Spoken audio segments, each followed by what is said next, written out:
My name is Gabriel Klaasen. I'm a youth intersectional justice activist from African Climate Alliance and Project 90 by 2030. Firstly, a massive thank you to Commissioner Mbali Baduza, who was originally asked to represent the youth and as such took the time to engage with us. And having seen the need for meaningful youth inclusion and authentic participation, she recommended to the PCC that I represent the consultative voice of youth and young people today. Secondly, a thank you to the PCC for the space. And lastly, to all the young people that gave their time and effort throughout the consultative process. In the last 3 weeks, I have been engaging young people through formal consultative spaces in regards to the draft IRP 2023, these groups aged 17 to 33, and more informally with young people aged 14 to 16, through dialogue and discussion to understand their needs and wants based on a broken down description of the IRP. I've also engaged young people who have recently vocalized their stories and their realities, their harsh realities in frontline communities from Mpumalanga at the recent Open Secrets People's Hearing on energy profiteers. The reason that this process was done and followed is because young people are not homogeneous. With youth ranging in South Africa from 14 to 35, the concerns of a 14-year-old are not the same of that of a 25-year-old, let alone a 35-year-old. The following is the summary submission of these consultations that have occurred. The draft IRP 2023 public participation process has had many issues. It has not been accessible.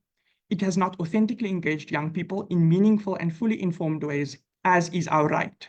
It also strays from the global and national objectives needed in our energy space to reach a just energy transition. Young people in South Africa reject the current process and the content within the draft IRP 2023.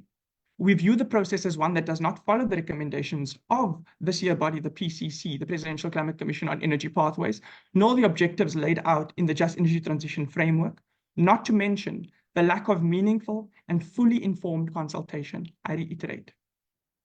The plans set out in the draft IRP 2023 are not only rejected by young people in South Africa, but by young people and youth consulted from across the continent in a recent online consultation about the draft with about 60 youth present, who all too well understand the decisions that South Africa will make will affect their own environments, livelihoods, and energy systems.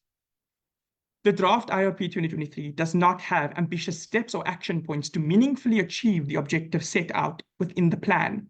Rather, it looks to increase fossil fuel investment.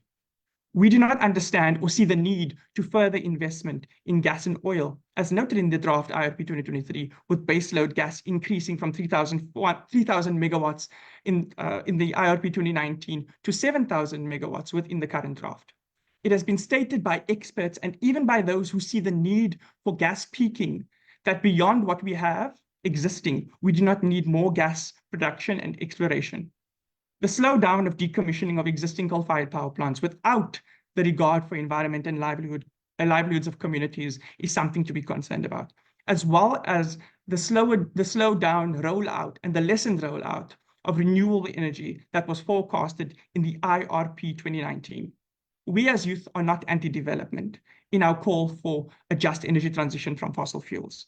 In fact, as one of the biggest unemployed demographics in South Africa, we would call our leaders to meaningfully engage us as well as labor to seek ways to transition not only from fossil fuels to a non-monopolized renewable energy, renewable energy, but also ways to transition workers in the coal value chain into renewable energy sector and other sectors within our economy within a just manner. With the draft IRP's clear call and push for a 20-year extension of the current license for Kuberg Nuclear Power Station, and the call for a new build of nuclear, young people raise the concern that it is not safe. This noted in a recently unredacted safety case where 14 safety concerns were identified and listed about the current power station. The unredacted safety case only coming forward following PIA from civil society. This bears a problem when it comes to transparency and governance. Why have these things been redacted? It is also not, shall I say, cost effective or the least cost in any scenario, with current extension being forecasted to cost around 20 billion, noting that this quote is from years ago and does not reflect existing costs based on inflation. The concern around waste has yet to be addressed. With radioactive waste also being classified as spent fuel, not having a long-term solution or plan beyond storing the low-level waste in the community outputs in the Northern Cape, and not to mention the lack of planning for the high-level waste that is currently still being stored in the coolers at Koeberg Nuclear Power Station here in the Western Cape. Beyond these points, young people see the need for an integrated energy plan before an updated integrated resource plan can come into effect. Why the government is clearly trying to rush the process of this draft integrated resource plan 2023, when they know that as of April 2024, the IRP is set to be put forward and taken into motion, it's unknown. Thank you.